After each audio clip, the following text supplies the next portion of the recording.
Hello students, welcome to my channel Edu Knowledge Hub. This is Soumya Das, Assistant Professor, Department of Pharmaceutics, Bengal School of Technology, Sugandha, Hooghly. And today I have come up with the topic that is herbal ingredients used in the skincare cosmetics. I have taken this topic from the subject that is cosmetics and cosmeceuticals, which belongs to the syllabus of M.Pharm Pharmaceutics. This topic can also be referred by different students who want to know about the herbal ingredients used for the cosmetic preparation, mainly the skincare. Now, let us first see that what are the course outcomes of this topic, or what I expect that my students should understand after learning this topic. So, I want to make you understand about the main key ingredients which are used in the herbal skincare. Next, I want to give you some brief idea about the building blocks of herbal cosmetics. I want to give you some brief idea about the cosmeceuticals, and lastly, I want to explain you about the different skincare product which is available in the market nowadays. Now, before coming to the topic that is the herbal cosmetics, let us discuss that what we mean by the word cosmetics. Now, this cosmetics is the word which is derived from the Greek word that is cos and the tikos, which means to adorn ourselves or mainly to decorate ourselves. So, as per the DC Act, that is the Drug and Cosmetics Act, we can define cosmetics as any article which is intended to be rubbed, poured, sprinkled or sprayed, or even if introduced or otherwise applied on the human body or any part of the human body for mainly cleansing, beautifying, promoting attractiveness or altering the appearance. So in a nutshell, I can say that cosmetics are those preparations which are mainly meant to adorn yourselves, to beautify yourselves, or to maintain the personal hygiene, like toothpaste, tooth powders, your soaps, everything comes under the classification of the cosmetics. Now, when we talk about the herbal cosmetics, this herbal cosmetics is purely based on the science of Ayurveda. That means including different herbs in the preparation of the cosmetics, which will be helpful for relieving some of the key, you can say, disorders, or to maintain the healthy skin, hair, or the other body parts. Now, when we talk about the herbal cosmetics, there are many benefits which are associated with the herbal cosmetics as compared to the synthetic ones. Now, mainly there are benefits like it is safe to use, that we don't have much more side effects. I am not saying that there are no side effects, but I can say that there are not much more side effects associated with the herbal cosmetics. Second is, it is compatible with all the types of the skin. Let it be dry, oily or normal skin. Mainly the herbal cosmetics are compatible with different skin types. Wide selection to choose from. There are n number of ingredients which are having the same function. So we can have a different, you can say, approach, or we can include different ingredients in getting the same type of herbal cosmetics. No side effects, as I already told you that the side effects are minimum. And lastly is the cosmeceutical. That means along with adorning your skin or beautifying your skin, this cosmetics, this herbal cosmetics can be used to prevent or to cure some of the disorders of the skin, hair or the scalp itself.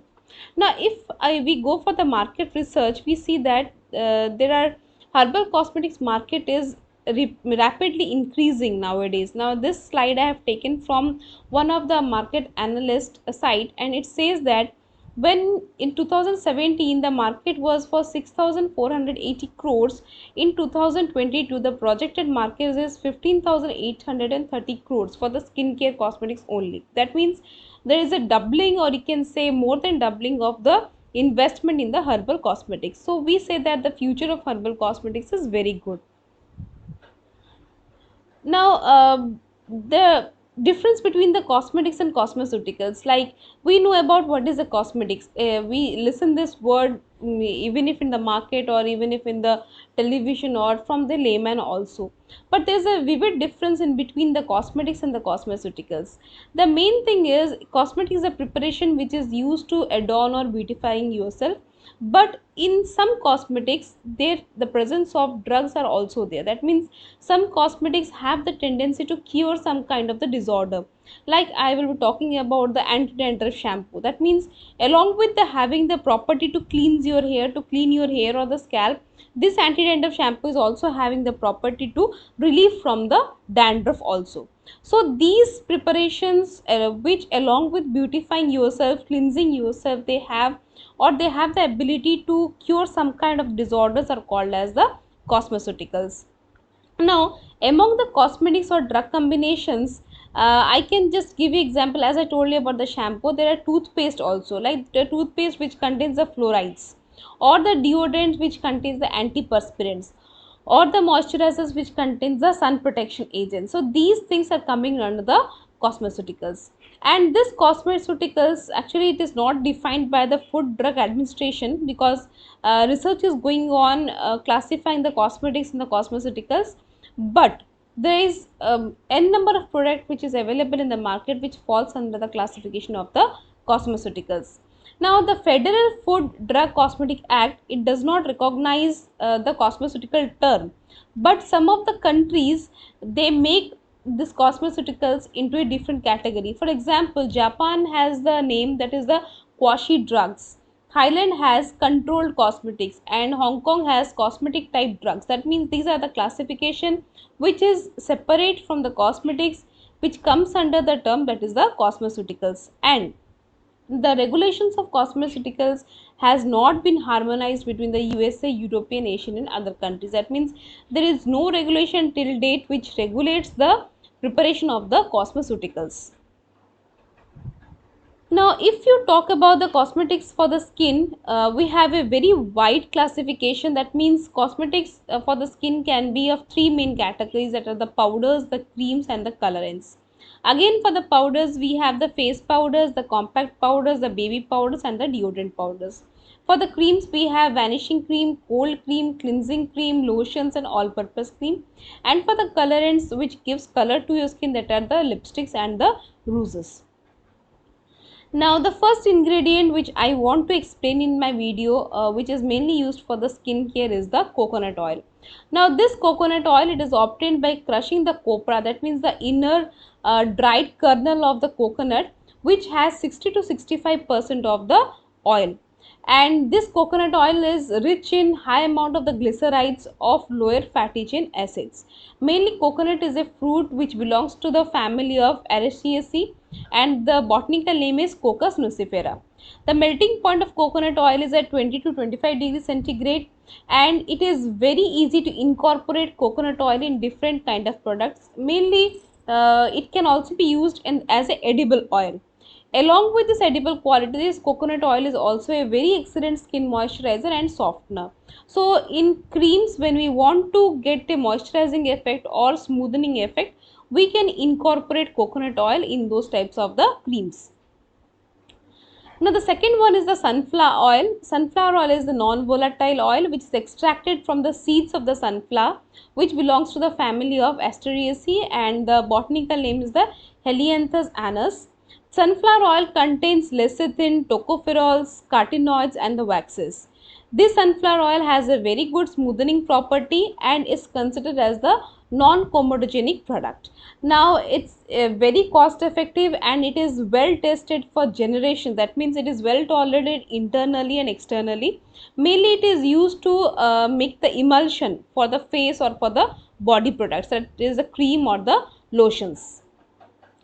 The next ingredient is the jojoba oil. The jojoba oil, it has a mixture of long chains and short chains, linear liquid waxes ester. It is extracted from the seeds of the desert shrub, that is the Simondia chinensis, which belongs to the family of Simondiaceae. Jojoba oil is easily refined, that is a very good quality of that, and the odor can be removed, the color is stable, and often it is used in the cosmetics for the moisturizing and as a carrier for the exotic fragrance. That means when the fragrance is insoluble in the cosmetic preparation, we can use the jojoba oil as the carrier which solubilize the fragrance. it's very interesting to know that the human sebum, which is secreted from the sebaceous gland, and the jojoba oil, they are identical in nature. That means the pH are both are the same. So sebum, it protects the skin, it moisturizes the skin, so as this jojoba oil can also be used in moisturizing your skin. Jojoba oil generally it replenishes what the skin and the hair loses and restores them to the normal pH balance. As I told that sebum is having the same pH as the jojoba oil. So when there is a decreased production of the sebum, this jojoba oil creams or lotions can be used to maintain the pH of your skin.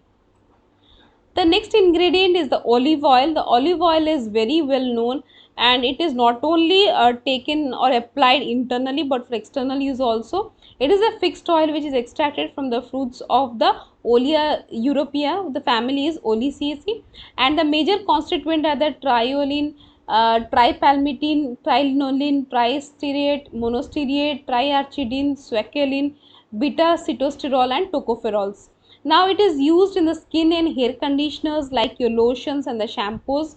It has the potent fatty acid penetration enhancer. That means this olive oil can easily penetrate in your skin to give or to maintain the smoothness or to maintain the moisture of your skin. So mainly this olive oil is used for those skin preparation which is used on the dry skin. The next ingredient is the aloe vera, very well known plant, that is the aloe vera, which belongs to the family of Liliaceae. This aloe vera, it has the healing property, moisturizing property, and the softening property also.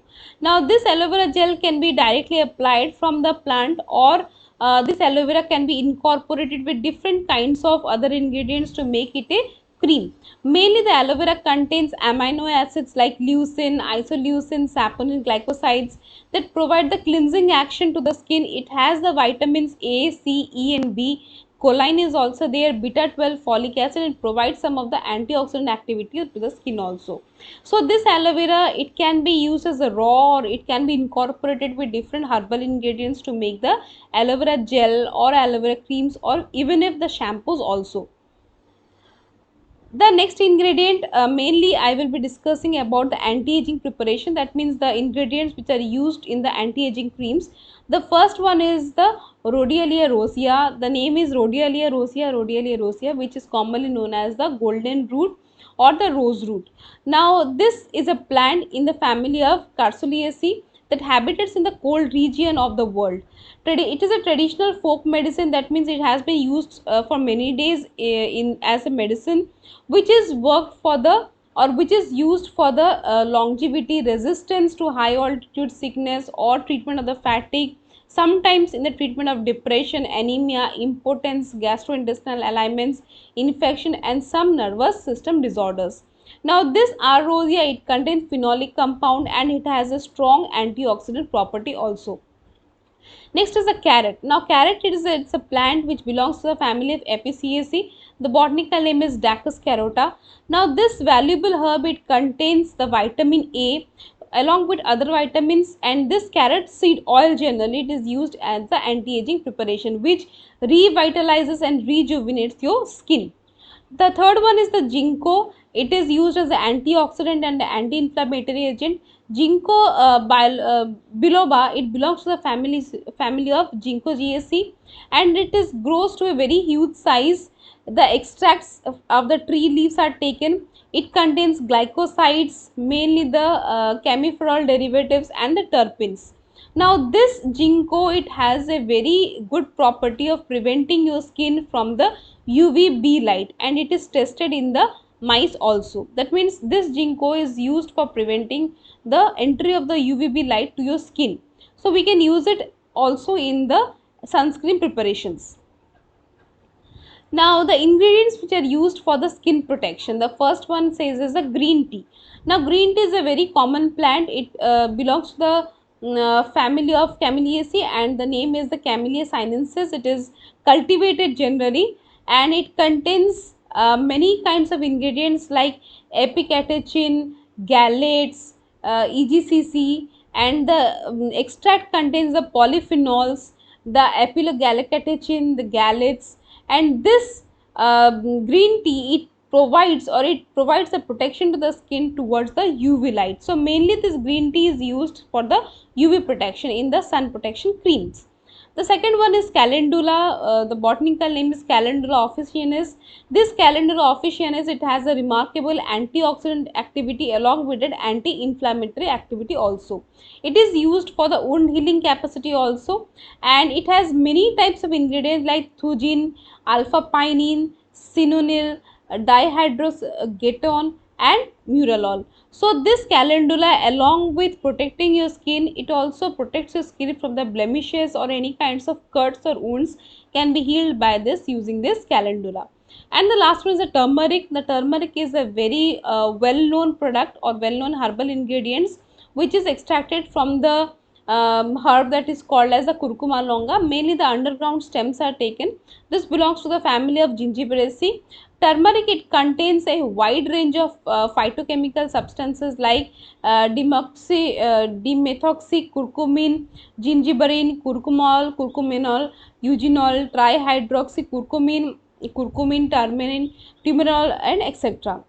Now these curcumins, they are the phytochemical substances which is mainly helpful for antiseptic, analgesic, anti-inflammatory, antioxidant, anti-malarial, and sometimes for the insect repellent and other activities. So we can add this turmeric in the skincare, you can say skincare cosmetics, to prevent your skin from this type of antiseptic and anti-inflammatory things. And coming to the conclusion, so the chemical formulation of all these cosmetics products, which includes various kind of natural additives like waxes, oil, natural color, natural fragrances. So when we talk about the herbal cosmetics, so we have to keep in mind that anything which you are using or which you are incorporating, it should be stable and it should be extracted from the natural source. The cosmeceuticals are those agents that lie somewhere between the cosmetics and the pure drugs, and mainly the cosmetic preparation which are used to reduce the skin problems like hyperpigmentation, skin wrinkling, aging skin, rough skin texture. These are coming under the classification of the cosmeceuticals. And as the demand of the herbal cosmetic is expanding, definitely the demand of cosmeceuticals is also expanding. The advantages of herbal cosmetics, as I told you, that they have the low cost, the side effects are low, they are environmentally safe and safe to use. So we can have a proper regulation, we can have a proper regulation of this herbal cosmetics in the future time, so that we can get a standard protocol how to make the herbal cosmetics. So these are some of our references which I have taken, and some of the material in this presentation is taken from these references also. Apart from this, if you have any doubt, you please drop me a mail to the mail IDs mentioned here. Don't forget to subscribe my channel, that is the Edu Knowledge Hub. I will be coming with more videos which will be related to the pharmaceutic subject. Till then, thank you. Have a nice day. Bye bye.